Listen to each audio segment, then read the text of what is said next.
看够了吗？啊，站着不冷吗？冷啊！下来吧。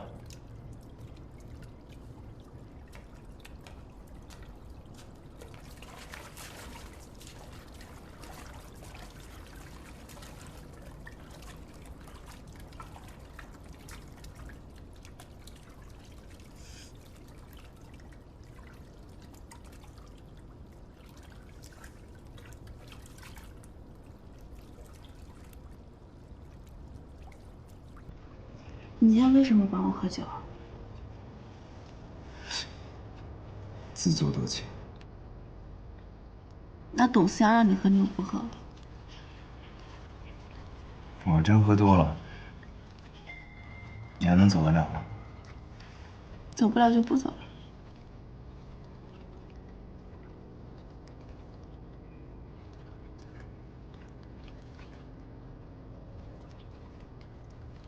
我的照片怎么在你那儿？你还把它粘好了？我的东西我处理。怎么就是你的东西了？不然是你的。就是我的。行，回去你把它拿走吧。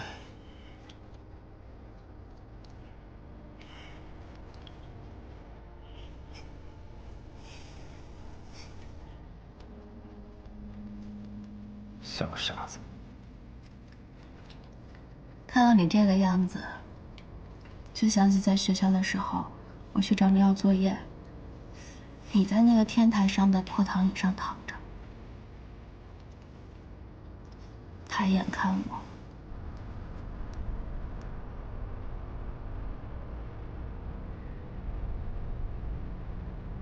和现在一模一样。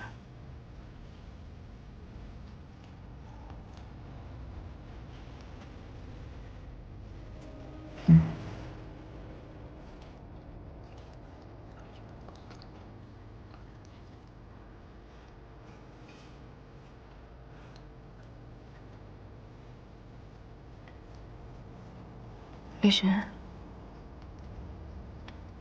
你有没有想过我？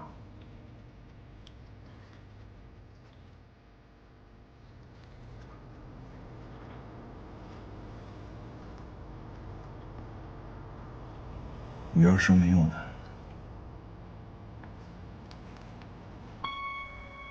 我不信，我不相信。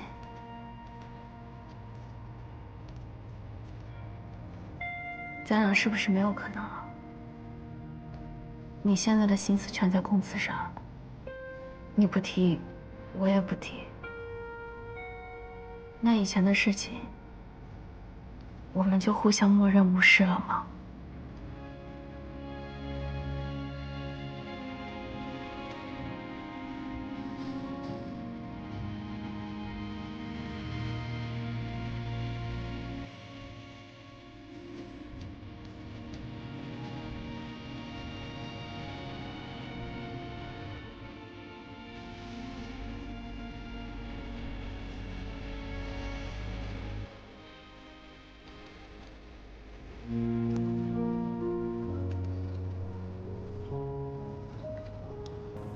我以前跟你说过吧，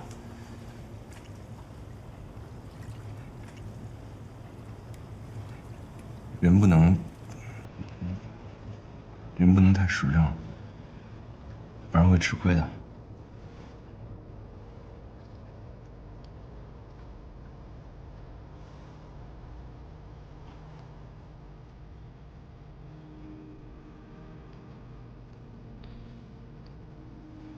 都是些陈年旧事，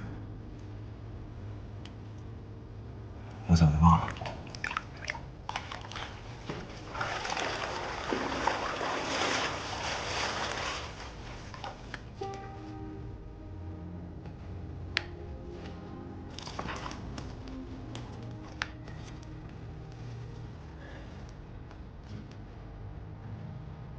喝着酒少泡温泉，淹死了没人管。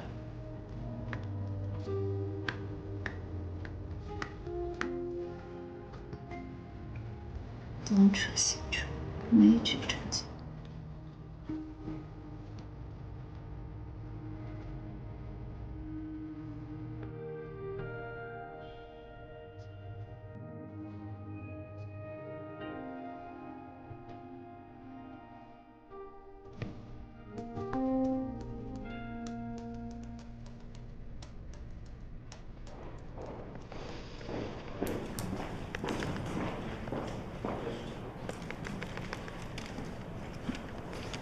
香肠的还是果酱的？有咸菜的吗？吃个奶油面包也行。我发现有一点，你跟董思阳还挺像的，都不按常理出牌。现在正是公司最需要钱的时候，他还带我们来消费，这叫不走寻常路好吗？逸轩，对付 LP， 你还有后手对吗？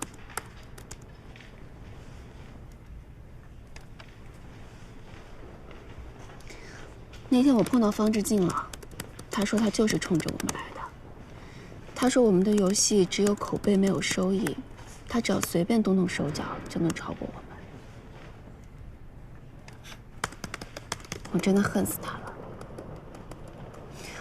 但我竟然骂都没骂一句就走了。你怕他？没错，我怕他，我又恨他。但我恨了他这么多年，却什么都没做，只能无力的愤怒。当初他欺负小妍，我只能看着；后来他害你，我也只能看着。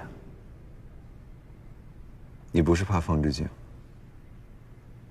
你只是怕这一次咱们赢不了他们。如果不是因为我，你不会和他结仇。要不是我拉着你去比赛，李兰姐也不会出事。你想的太多了，事事惦记，最后只会事事不通。你放心吧，你对他的怕，远远赶不上他们对我的怕。你怕他，所以这么多年一直关注着他；而他们怕我，所以我一出来他们就盯着我。你不用担心他们照搬我们的东西，他们要是真的老老实实自己做自己的，没准短期内我还拿他们没办法呢。但他们非要盯着我，想办法踩死我，这就给我机会了。所以很公平，你怕他，他们怕我。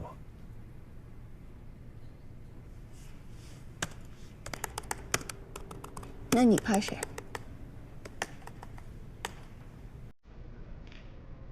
老子谁也不怕。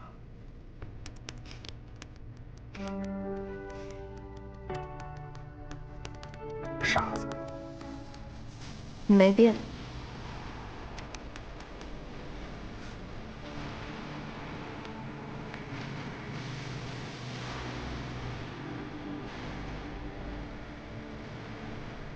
那你还羡慕我？你敢说我就开心。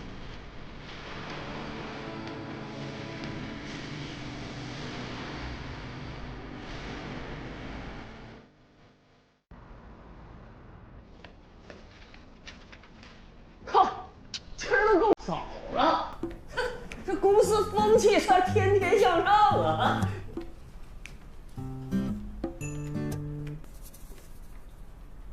董总来了，迟到了啊！没有公司规定啊，罚款200。中午请大家吃饭。不是我这不至于。闭嘴！哎，我宣布一件事儿，李学，你说。说一声啊，今天公司新开一个项目，叫恋爱盲盒。这个项目今天正式启动，我来负责。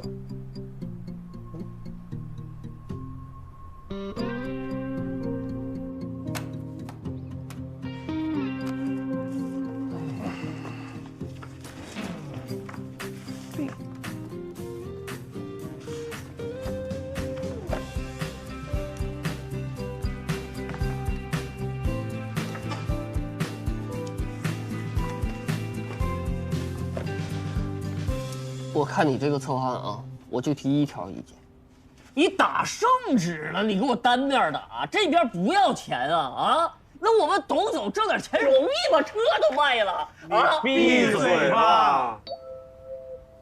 熬死了你！你什么时候开始做这项目的？有一段时间了。哎，你这策划案做的倒是真心不错啊，就像他们这些小白，嘿，也都马上能看得懂，完美的工作流程图啊。哎，咱们公司还有钱做新游戏吗？就董总卖车那点几十万也不够吗？这个游戏，李勋出的钱。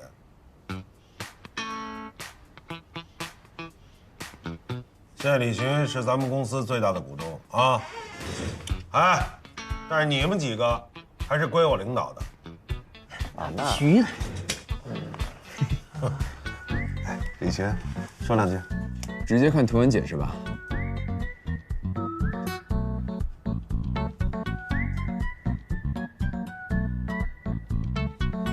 哎，你看，这放大了就有点意思了。哎。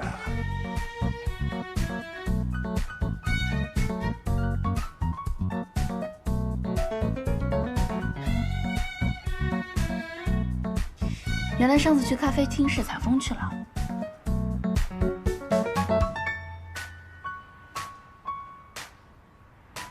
这种游戏是市场上的恋爱角色扮演或者是养成类的游戏，但是以往的通常都是偏向女性市场，像这种，哎，照顾到我们这种孤寡群体的，还挺少的。我觉得这立意不错啊。这立意哪里不错？这都是些什么东西啊？题目在策划案第1页。我当然知道在第1页，我问你内容呢。这看着确实像一个普通恋爱游戏，但是不一样的地方，就是在于题目。盲盒，知道丝巾纳香吗？我知道13香。英雄卡总听说过吧？干脆面。最近几个月，在二手交易中直线上升的一款物品，就叫盲盒。很多人宁愿花钱买他们有可能不喜欢的手办，也要赌一次有可能拿到隐形爆款的机会。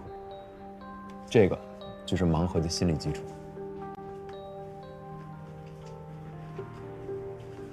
我们这个游戏，并不是要让玩家选择自己最心仪的恋爱伴侣，而是采取开盲盒，就像熄灯后选择舞伴一样，只有完成游戏任务，还有完整故事线以后，才能重新选择。但如果我们要让每一个人在单一的游戏线中交互其他恋爱类型发生的故事，而且我们不能哦，我明白了。哎，你这不就是诚心吗？对啊，这就是诚心。他们会为了找到自己心仪的那一款，而不断的开启新的篇章，也就是说，会不断的在游戏里面充值，不断的花钱。就是这意思。对啊，对。因为你总会碰到最适合自己的那款。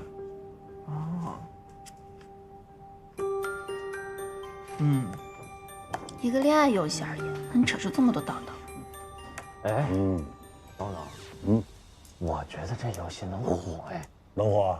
真的，不火我跟着他姓。我关注的倒不是你跟谁姓，我关注的是我什么时候能亲手玩到这游戏啊！对。你们不觉得这游戏下流吗？啊，不下流啊。下流吗？这什么下班的美女教师、严厉的女上司、文艺少女女仆，这还不下流啊？你怎么下流了？对啊，挺好的呀。就是。这个是游戏，你不要跟现实结合起来。这就是个美术初稿示意，你别那么敏感。这个游戏会产生大量的角色，包括还会有换装的情节。哦。但是核心在于，是让大家一次次盲选之后，体验入局的快感。这游戏之前有人做过吗？应该没有，有也不会比我们快。你知道为什么吗？因为它容易被举报。错，没人做是因为没人想到，唯一被举报的可能也是这些跟风做游戏的做烂了以后被集体彻查。那还是有这个风险。关于游戏内容方面，我会把握好分寸，不会有这方面风险。那就开始吧。不行，能不能有点追求啊？你做的都是什么东西？当年你说要赚钱，但是你所思所想好歹在技术最前沿，现在你就变着办法来泡妞。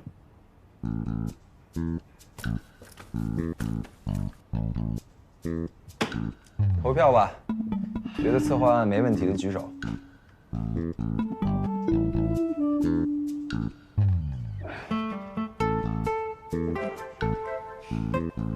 这回我开不下去了。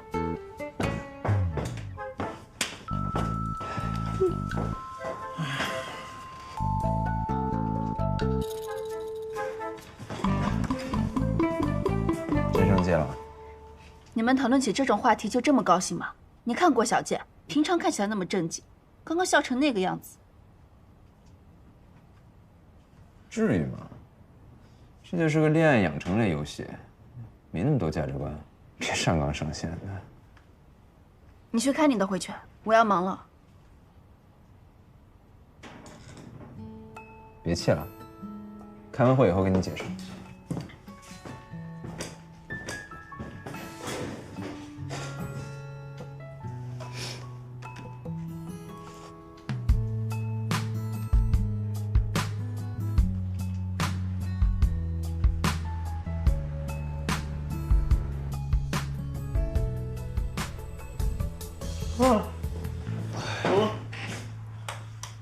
哎呀，还不走？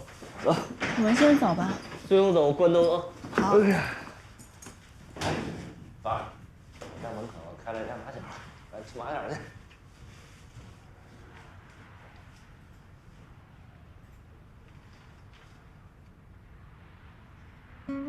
不是说了要跟我解释的吗？人呢？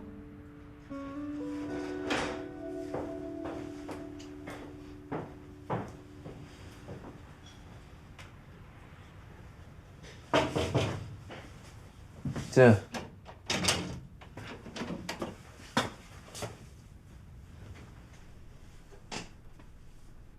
我拿点东西。拿吧。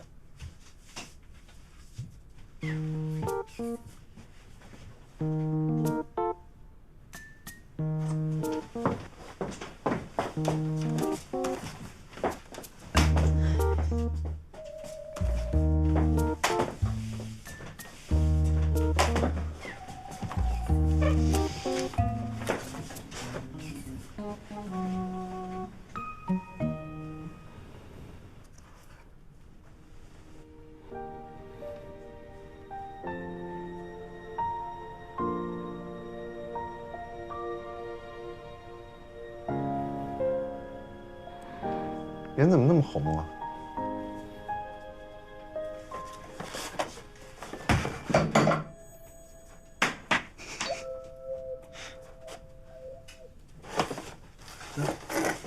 哎哎！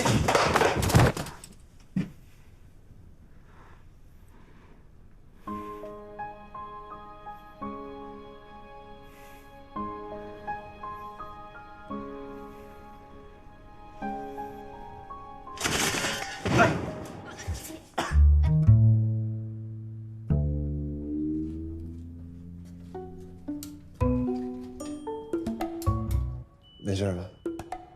没事。怎么下雨了呢？哥，说下就下。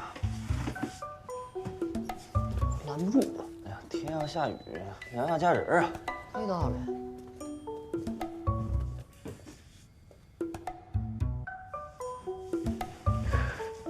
哎，胶带。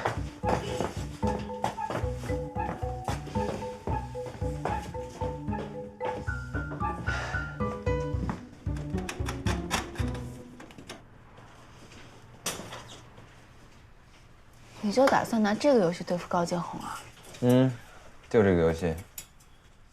李勋，你说你别大招，至少也是一颗原子弹吧？你现在这算什么？充其量就是个弹弓。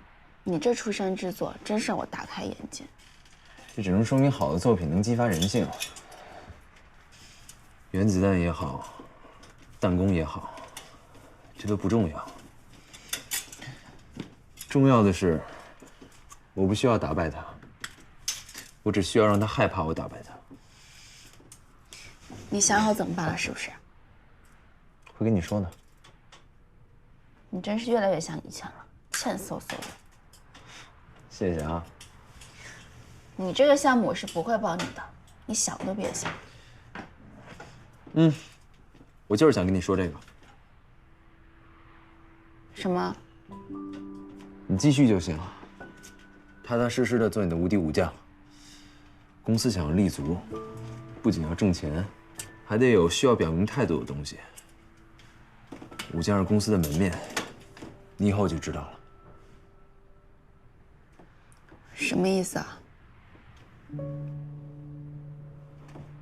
你负责担心，我负责搞定一切，明白了吗？具体就是你负责担心，我负责搞定一切，明白了吗？明白。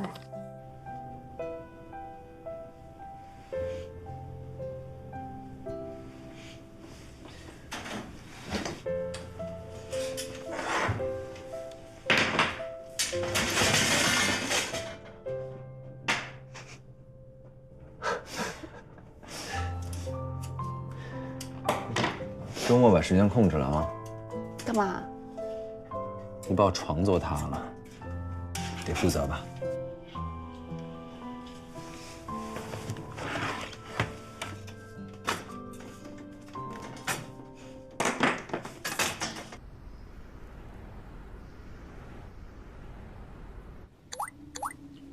已开锁。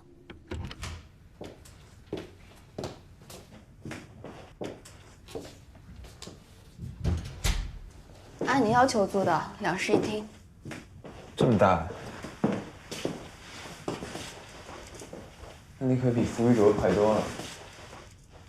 他哪知道找房子呀？我租过有经验，你看怎么样？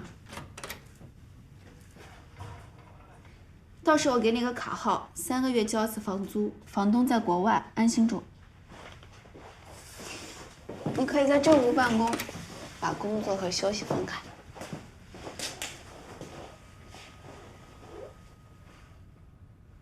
这间屋子把这张桌子搬走，放张床，你要睡这屋啊？留给侯宁，他会回来的。走吧。干嘛去？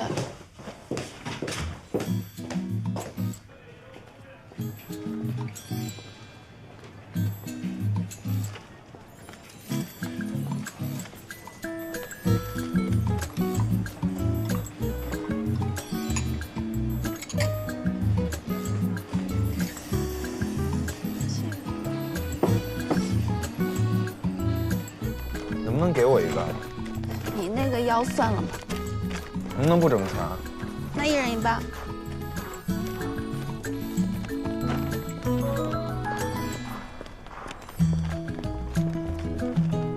你都买了什么呀，凡凡？买了个锅。我买的那是。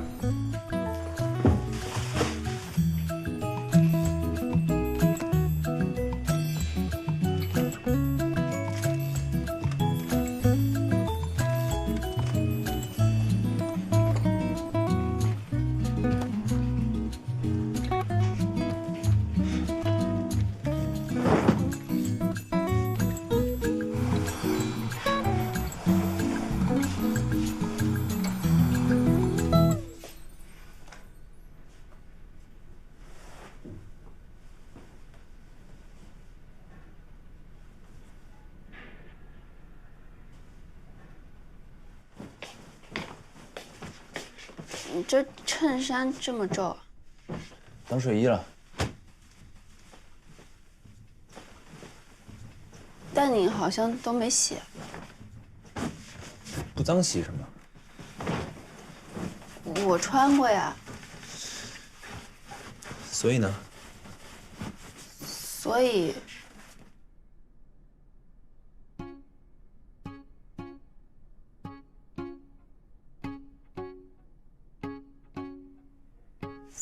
你得洗了呀。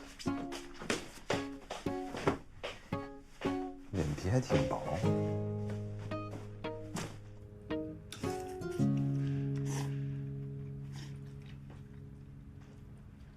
我得到一个消息，但是还不确定是不是真的。什么？高建宏和方志静在策划借壳上市。站不稳就想跑啊？赶着去死吗？但是如果这件事情是真的，他们就在准备递交材料了。所以呢？所以要是 LP 真的上市了，我们就打不过高建宏了。我把话给你放在这儿，要是我让他成功上市，我李四摘下木，直接给他当儿子。你有计划了？没有。你是真没有，还是不想说？有区别吗？你先把你的项目问好。李寻，我什么事情都告诉你的吧？那是你告诉我的吗？是我自己猜的。你猜的倒是你厉害，但是我猜不到，你就得告诉我呀。你又想说什么？我们不能再犯以前的错误了。不管你接下来准备怎么对付高建宏，你做什么决定前得跟我商量。会跟你说的。咱们得沟通。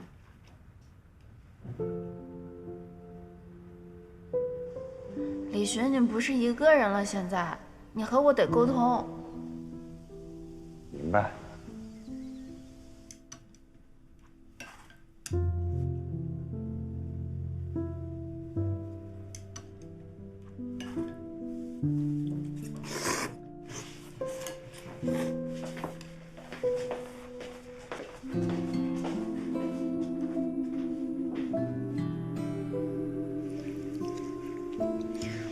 4年前说什么，现在还说什么，出于你真心。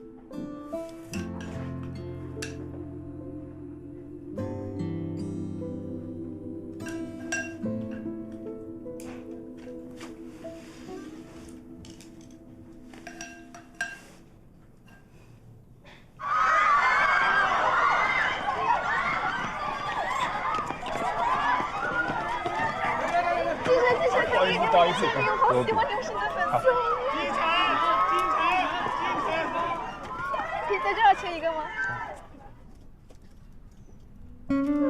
谢谢金城，谢谢金城。下次别这么莽撞了。谢谢你，金城，我永远爱你。金城，我爱你，你们看我打我真的了，金城，我爱你啊！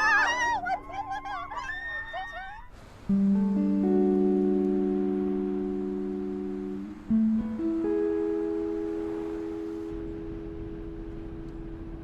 我跟高导说过了，下期节目你也来参加。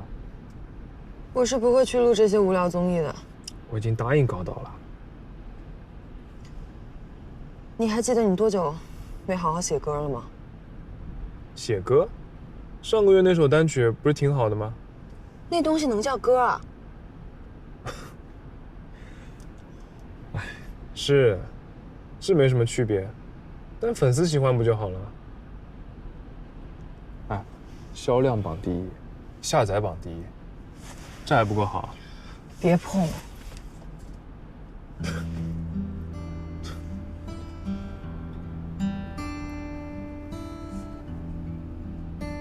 真生气了？我知道，这首歌的确不好听，但是粉丝喜欢呀。哎，他们愿意花钱买专辑，这不是挺好的吗？任迪，时代变了，现在是流量为王，只要粉丝觉得好，那就是好。所有人都在赚快钱，我们没有必要跟时代作对吧？啊！我说了，别碰我。哎，我们之前吵架分手的热搜还挂在榜上呢，你老这样，我们又被拍到怎么办？这下可要坐实了。那不是你自己买的吗？热搜包月，年框，你可不就是常驻嘉宾吗？这都是常规操作，我哪知道是这一条上去了？可能大家就是对这种话题感兴趣吧。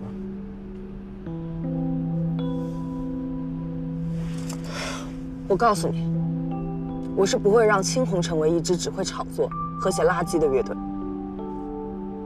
你什么意思啊？字面意思。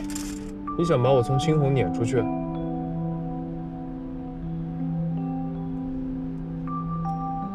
我告诉你啊，要是没有我，青红也没有今天。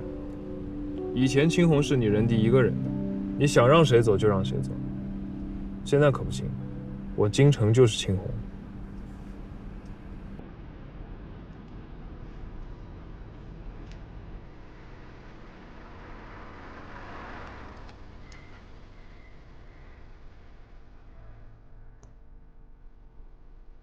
牵了线的木偶，是谁在风筝？这荒芜的中国的早晚我，恐惧像是谁的藏匿着什么？颠倒。大家好，叫我小六子吧。被遗忘的故事，尘封的日子，时光像风波的到来，倒映中的世界，写上了结，爱怎么会无解？当初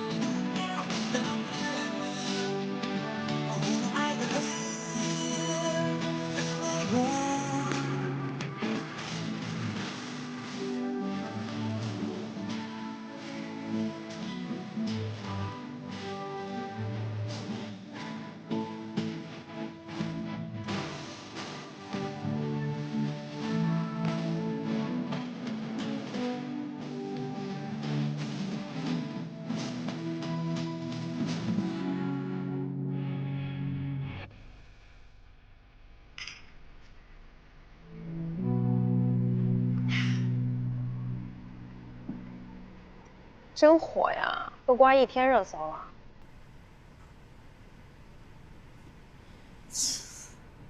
真要退出青红啊，我觉得可惜。按法律上来讲，青红乐队属于你人敌。我跟你们说啊，金晨现在开的这车呢，是他今年买的第2辆。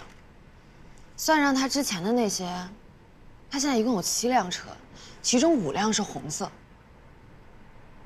他其实是不喜欢红色的，是因为他在买第1辆车的时候，正巧青红火了，刷爆了各大榜单，他就觉得红色吉利，就买了。结果粉丝以为他喜欢红色，就用红色做了代表色，说他是什么像火焰一般的男人。这么些年顺理成章的，他也就觉得红色好。可我看他，其实早就忘了自己本来喜欢什么颜色。红气养人，金晨不再是那个刷马桶的小六子了。对啊，变得太快了。没有什么东西是不变的，尤其是男人。喝。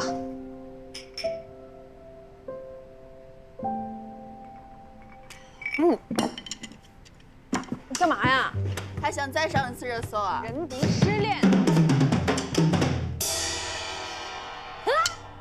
青红乐队鼓手人敌酒吧打鼓发泄。管他呢，来不来？走，来就来。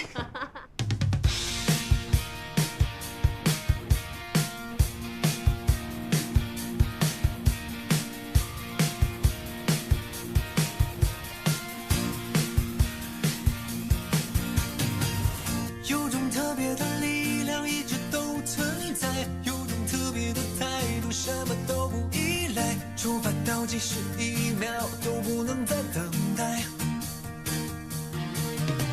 就来吧来吧，尽情的期待，就追吧追吧，追不见的海岛。这感觉，我们一起住在超越自己的时代。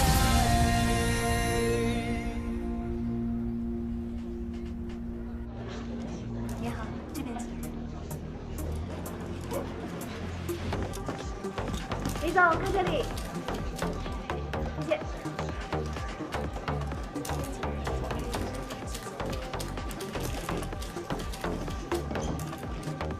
这边请。高总，朱娜，看这里。嗨，露娜，我们单独来一张。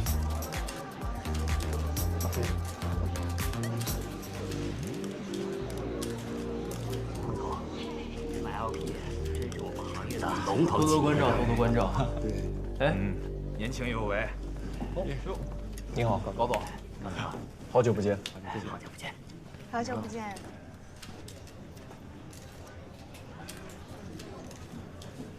你们先聊一下，我适配。好。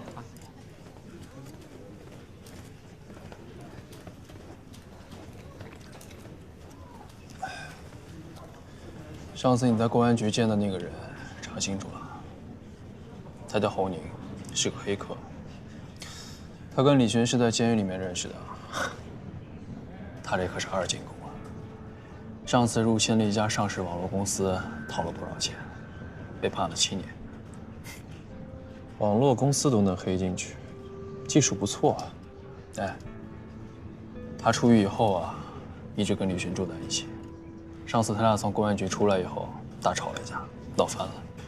之后再也没见过这人。闹翻了。这个人要查清楚，小心他给我们设局。放心，他是最了解李寻的人。找到他。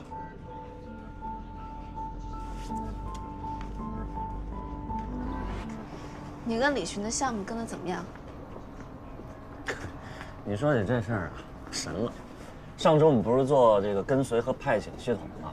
他就给我画了一个任务，让我来做。然后我熬了1个礼拜啊，做出来了。今天拿给他看，你猜怎么着？他说不行，要重做。不是，人家做完了。我1个礼拜挑灯夜战的工作量，人哥们半天就做完了，还要不要人活了？你这才挑灯了1个礼拜就受不了了，他可是挑灯了10几年，也许你挑灯个10几年比他还厉害。哎呀妈呀，你可饶了我吧！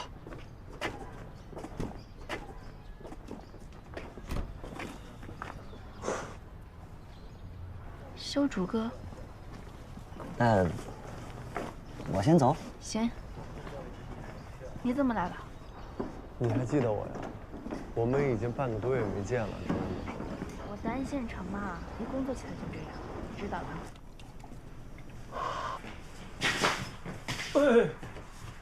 哎，李寻，快下趟楼！怎么了？怎么了？我还能害你咋的？别等朱允到时候被别人挖墙脚了，你怪我没告诉你啊！到底怎么回事？那个英俊潇洒啊、年轻有为的田画家又来了，在楼底下拉着朱允，不知道聊啥呢啊！来了！你是说的田修竹老师来了吗？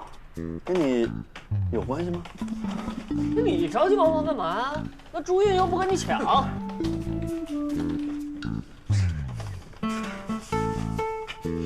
我说我穿这身行不行？不是，这啥造型啊？功夫熊猫当保镖吗？哎，这个有没有展现我的气质？哎呀妈呀！哎，不是你怎么回事？你真不去啊？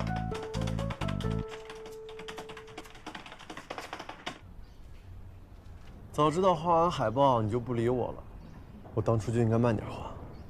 我工作实在太忙了，要不我周末去找你蹭个饭，我也想吃鹅肝了。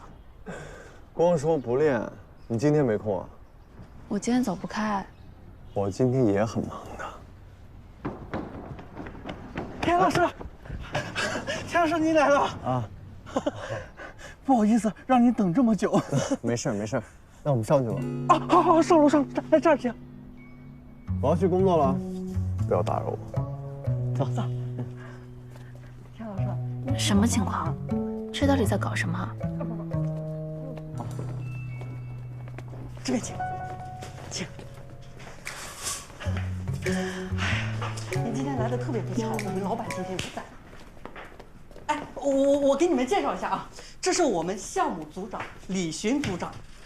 又见面了。组长，你这个时候可以站起来。你好。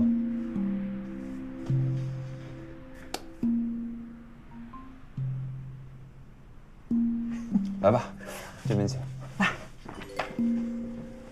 来这儿。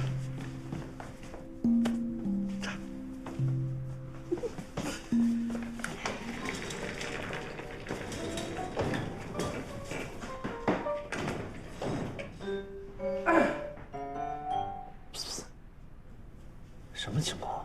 我比你更想知道。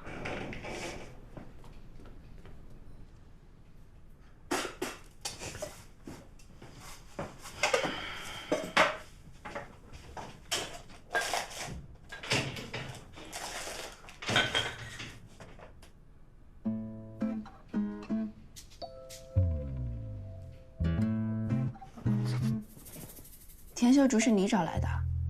是我找来的。你私底下联系的他？算是吧。你怎么有他的联系方式啊？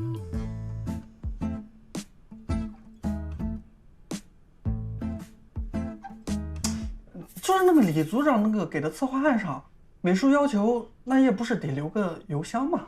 你确定是李组长让你问的？确定，肯定。那他还说什么了？他还说，他就给他说，咱们公司现在不是任务重吗？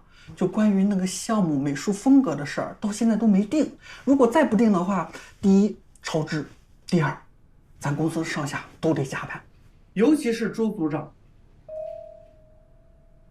去开会吧。那我去了。少用点儿。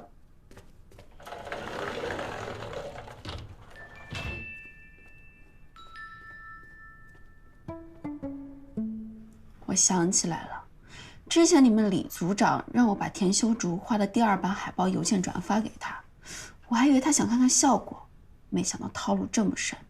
我就说嘛，他怎么会轻易放弃天价难求的美术资源？我觉得姓田的就是冲你来的。我也觉得是。明明上次还吃醋，这次就不计前嫌了，厉害！我跟你们打个赌吧。什么赌？有你们李组长在，2年内咱们公司要是不飞黄腾达，我自挖双眼给你们泡酒喝。那可不必。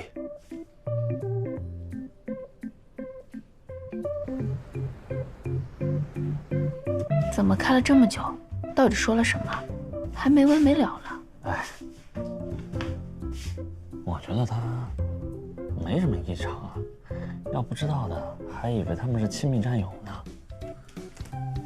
走了。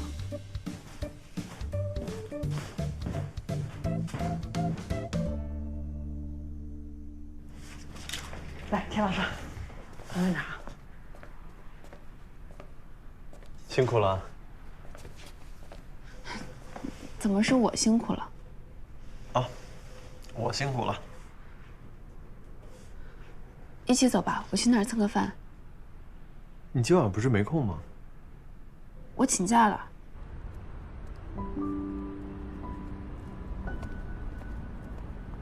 走吧。走。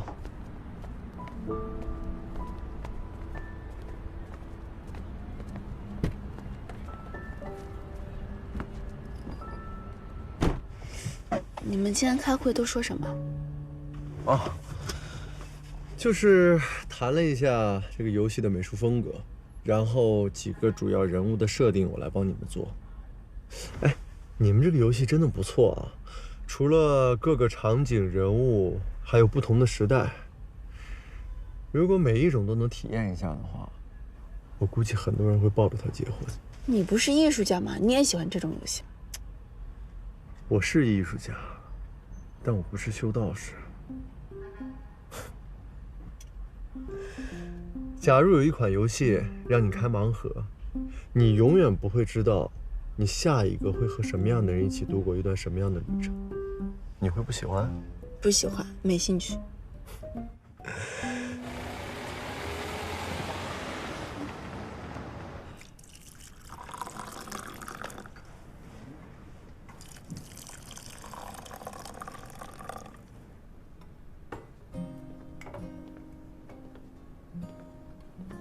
谢谢。你真有空做啊？我已经答应他了。答应可以反悔啊，又没有签合同。那你可要斟酌好啊，朱月。什么意思？你的话呢，对我很重要，说不定啊，你多劝几句我就反悔了。我当然希望我们公司做的所有项目都好，哪怕是恋爱盲盒这种我不喜欢的类型。只是我实在没有修炼到李寻那个境界。什么境界？我就是不想稀里糊涂把你拉进来。朱叶，你应该明白，我不是在帮他，我是在帮你。我说过，我希望你们成功。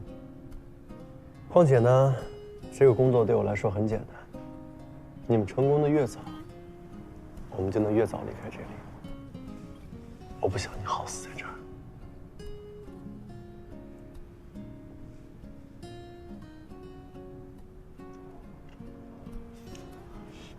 我们今天开会开得很紧张。他为难你了？没有。他这个人啊，执念很深。他就是想出口气。我呢，不想评价他的对错，我只想说我自己的看法。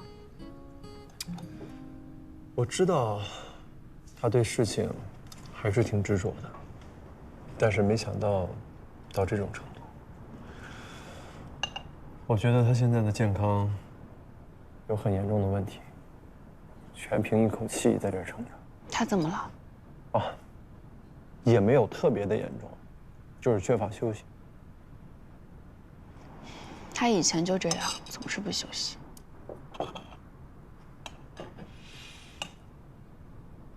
你比较喜欢这种生活。其实我们两个在一起的时间呢，不比你和他少，只是没那么刺激吧。我比较喜欢安稳的生活，因为我觉得能够平安健康的过完这一辈子，也挺不容易的。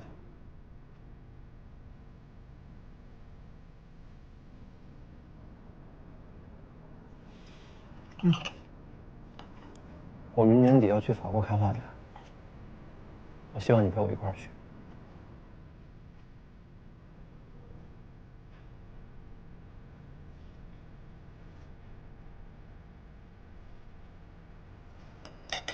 秀珠哥，竹叶，你不用那么着急的答复我。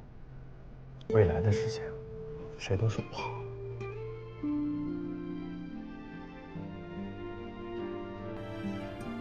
赶紧吃吧。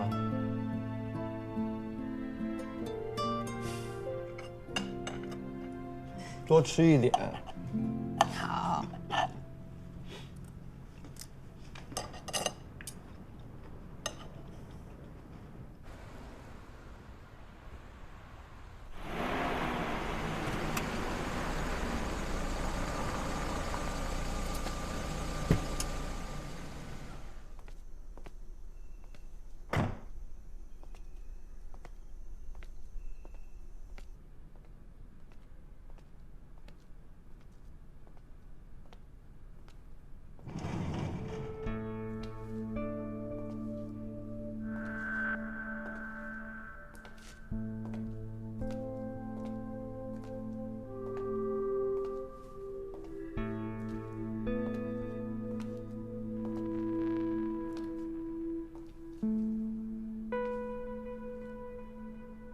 考虑好了吗？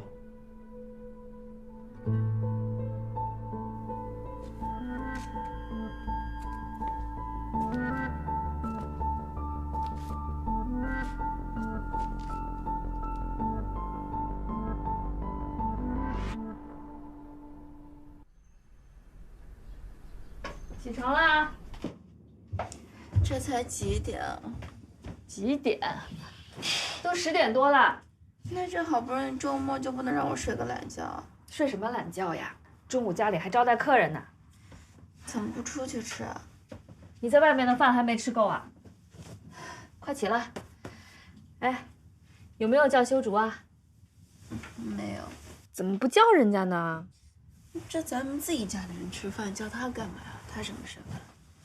你这个人，你出国的时候人家那么照顾你，现在他一个人在国内，我们当然也要照顾他了。那也不用叫到家里来啊。那要过年了，总归要一起吃顿饭吧？我还欠他一顿老鸭汤呢。我就知道你没叫，所以我叫了。一会儿孩子都大了，好久不没见。您是四叔？哎，对，四婶儿。哎，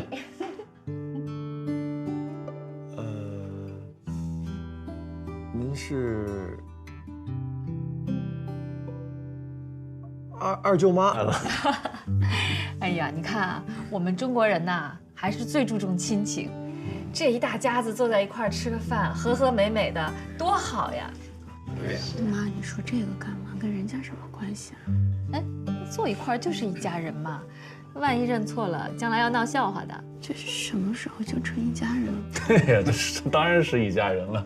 那修竹从小我们也没把他当外人呢，对吧？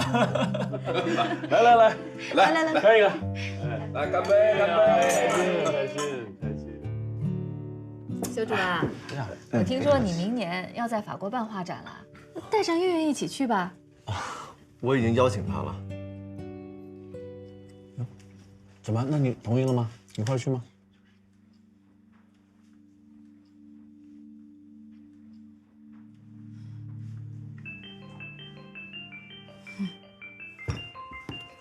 我接个电话。这孩子害羞。喂。喂，如月，你在哪儿呢？啊，出大事了呗！你别慌，张放，你把事情说清楚。咱们项目无敌武将后台被人黑了。喂，现在什么情况？武将那边？放心吧，你回家就好好待着，我来处理。喂。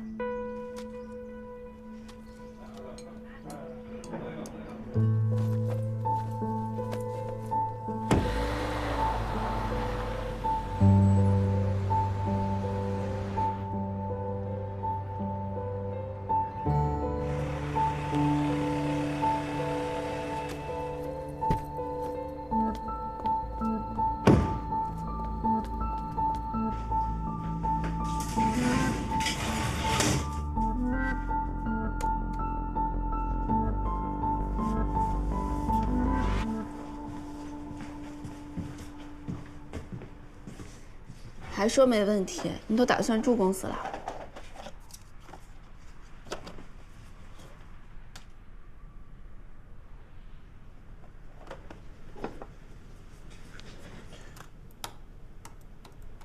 这是 Nestat 命令。你能看得懂？我只知道 Nestat 是在内核中访问网络及相关信息的程序，能提供 TCP 和 UDP 监听、进程内存管理的相关报告。这不只是皮毛了。你想追踪攻击者？能追踪到吗？不能，只能显示当前连接，对方不攻击就发现不了。那如果建一个日程安排呢？让系统每隔一段时间就自动发送指令，万一对方碰巧就撞上了。他不是那样的新手。你认识？你也认识。侯宁。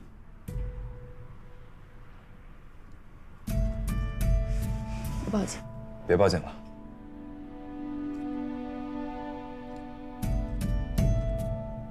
我这只有这个，将就一下吧。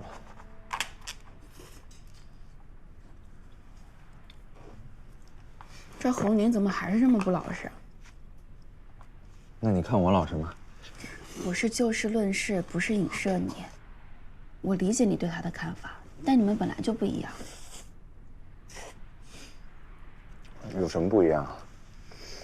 就蹲过1间牢房，况且他实力很强，比你高得很。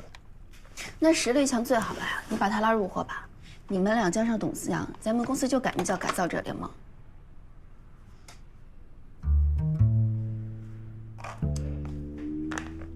我知道他是你的朋友，但我就是小心眼，我不想承认你们和那些监狱里的人一样。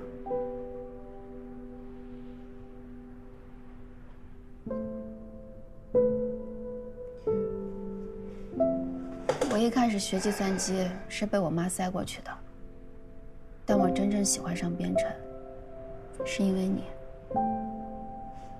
我不得不承认，是你让我对编程感兴趣，是你让我坚信科技可以造福社会，所以我看不起那些用技术来作恶的人，更看不起那些鸡鸣狗盗之后还洋洋得意的人。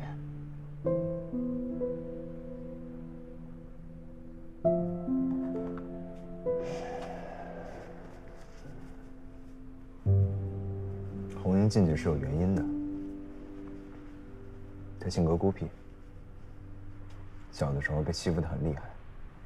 后来有人看他电脑技术不错，主动跟他交朋友，结果人家说什么是什么，把他骗去盗号。他蹲了半年的看守所，结果出来以后，他那朋友又找他，他又信了人家一次，然后又被抓了，这叫技术不错。他一共被抓了2次，第一回是因为他朋友太贪，留下一大堆马脚；第二回是因为他朋友吃两鞭，让侯宁盗取了公司重要的信息，卖了一大笔钱。后来那家公司老板悬赏抓黑客，他朋友又出面抓贼，把侯宁给卖了。你不要总是这么为他辩解，他已经进去过一次了，还不知道悔改。他运气不好。这不叫运气不好，他知道自己在做什么。我说的运气不好，是指他身边没有一个可以拉他一把的人。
亲爱的，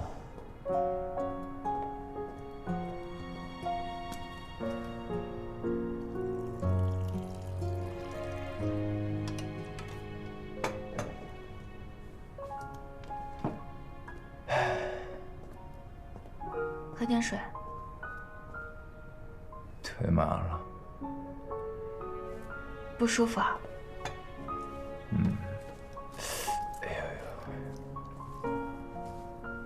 几个晚上没睡了？上次团建在面包车上就这样，找时间去医院看看。你起那么早？早睡早起好身体。也没见你早睡啊。那早起的鸟儿有虫吃啊。我出去买早餐，你要吃什么虫？吃咸菜面包虫吧。昨天晚上就应付了，今天得好好补补吧。走，吃饭去。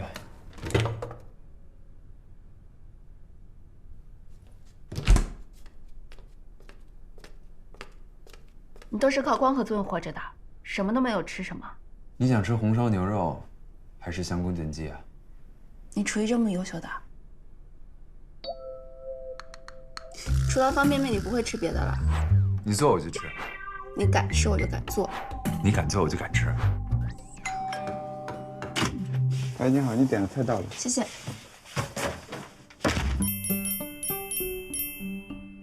你看什么？肉都被你刮没了。那你来。我不会。那你就闭嘴。先想问怎么处理。现在放什么？放葱。放葱。放姜。你确定吗？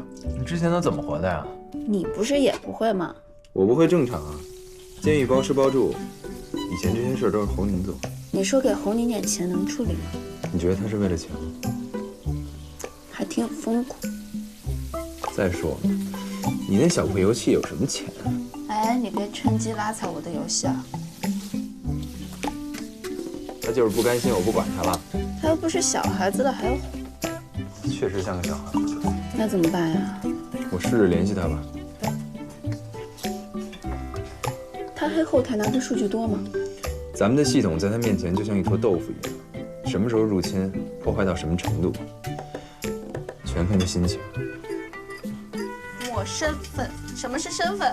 我哪知道？让你下锅之前抹，你现在没有，他现在要炸了。来了。你让我看。哎。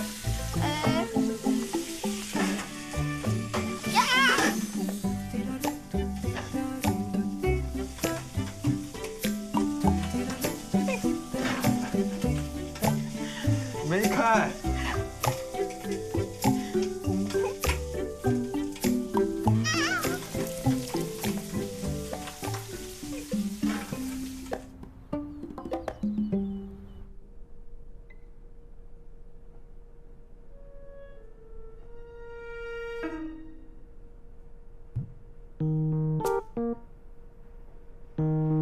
锅糊了，还有拍黄瓜，将就吃点。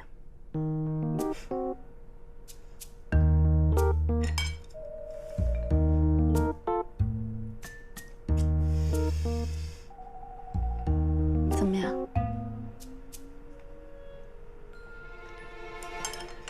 好吃。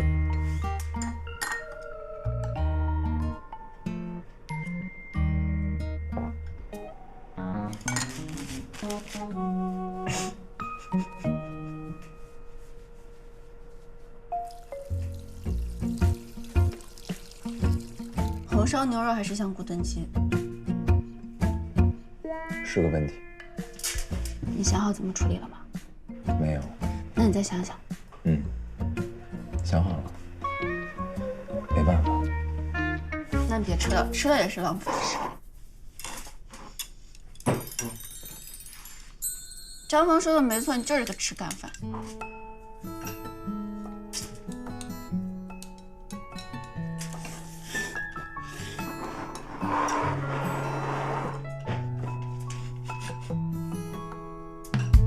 你要吃哪个来着？不嫌弃我吗？嫌弃。你再给我吃一个。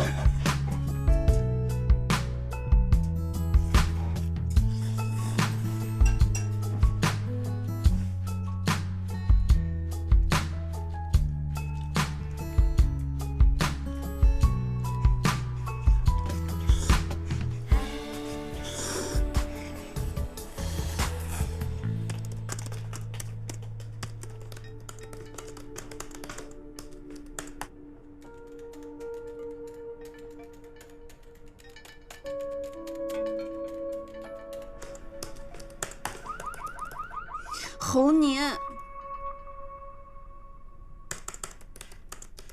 你追踪他被他发现了，正常。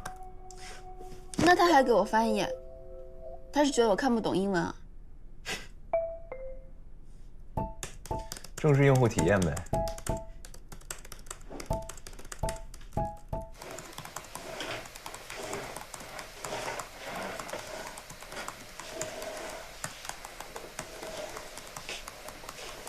你又要做你的下流游戏，不找侯宁了？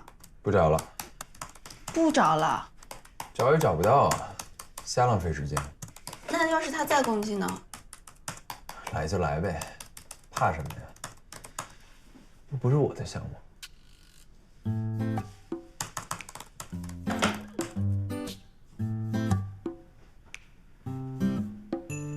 你瞪我也没用。我我的项目我负责，你不管我管，我就不信我找不到。祝你好运啊！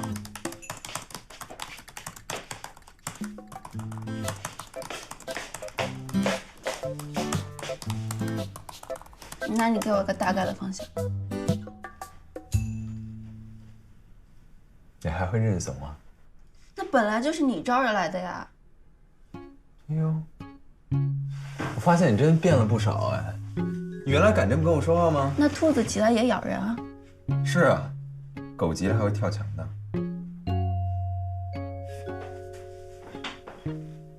反正你对所有人都挺好的，就是对我横。那你能不能尊重客观事实啊？天地良心，是谁给你做饭，谁给你打扫卫生啊？没有我，你能活几天？你就拿你那烧焦的鱼喂我呀？那还不是你影响的我？你偏说我做，你不听。你能做好吗你？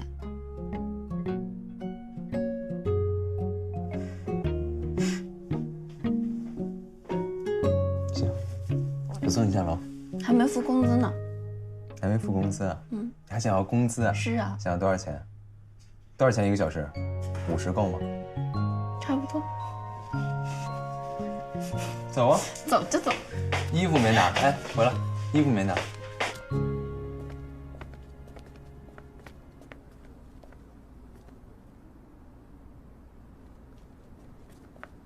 下雪了。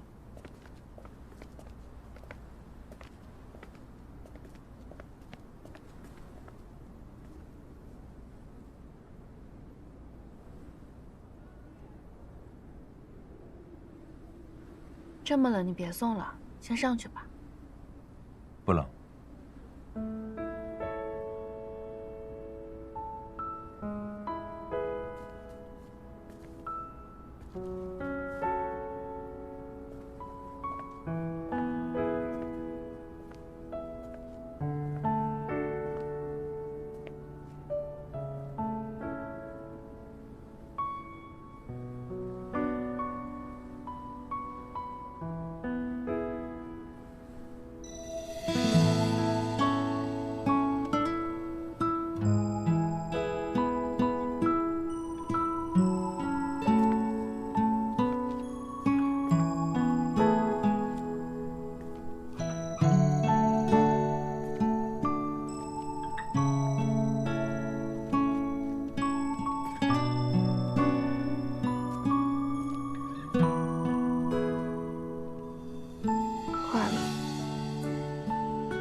可能还是你比较冷血。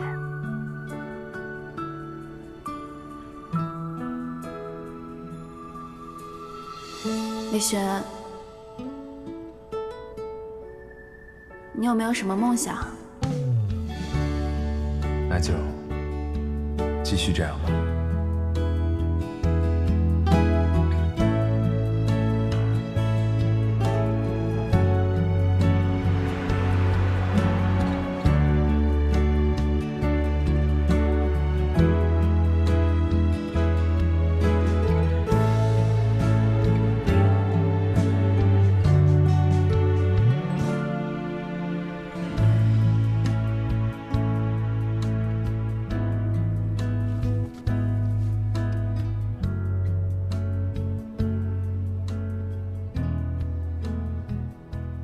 那我先走了。公主，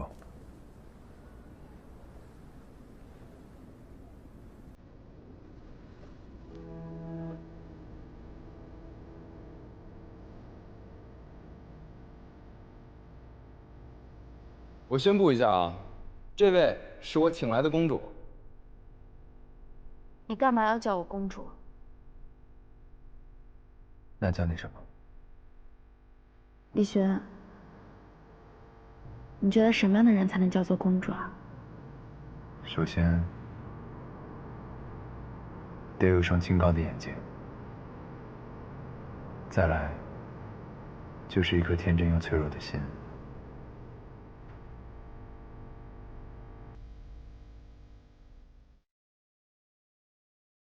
到了家说一声。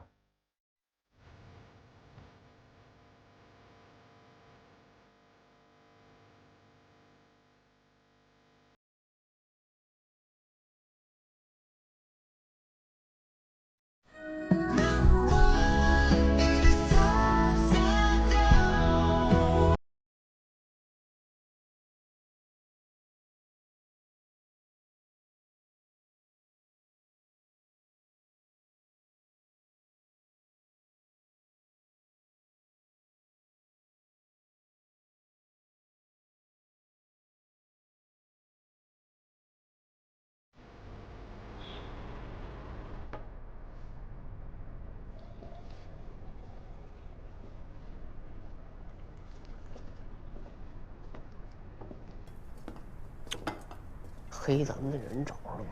哪那么容易啊？哎，我听说跟李寻认识。别瞎打听。李寻，什么情况？你看这俩还成哥们儿。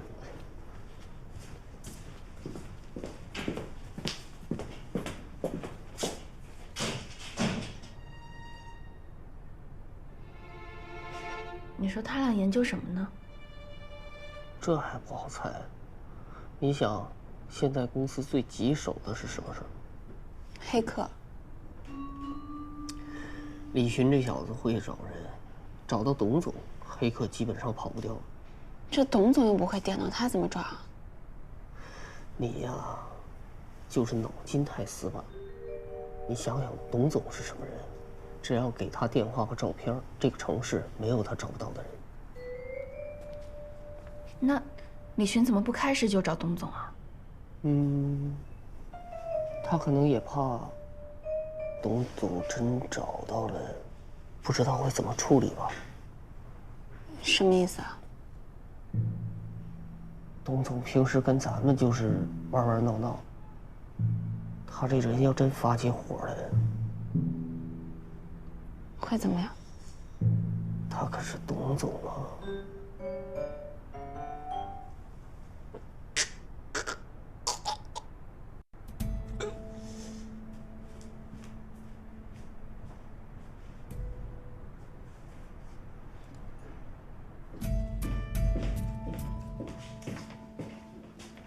怎么了？你跟董思阳商量什么了？你们要怎么找侯宁啊？不知道。我总觉得有点不放心。没什么不放心的。董思阳比我们更紧张。咱们失败多少次都可以从头再来。他可没这个本钱了。他把所有赌注都压在飞扬身上了，赢了就咸鱼翻身，输了就被 LP 踩死。明白吗？可要不是我们，方志金和高建宏也不会盯上飞扬。这叫什么话呀？人缩起脖子就不用死了。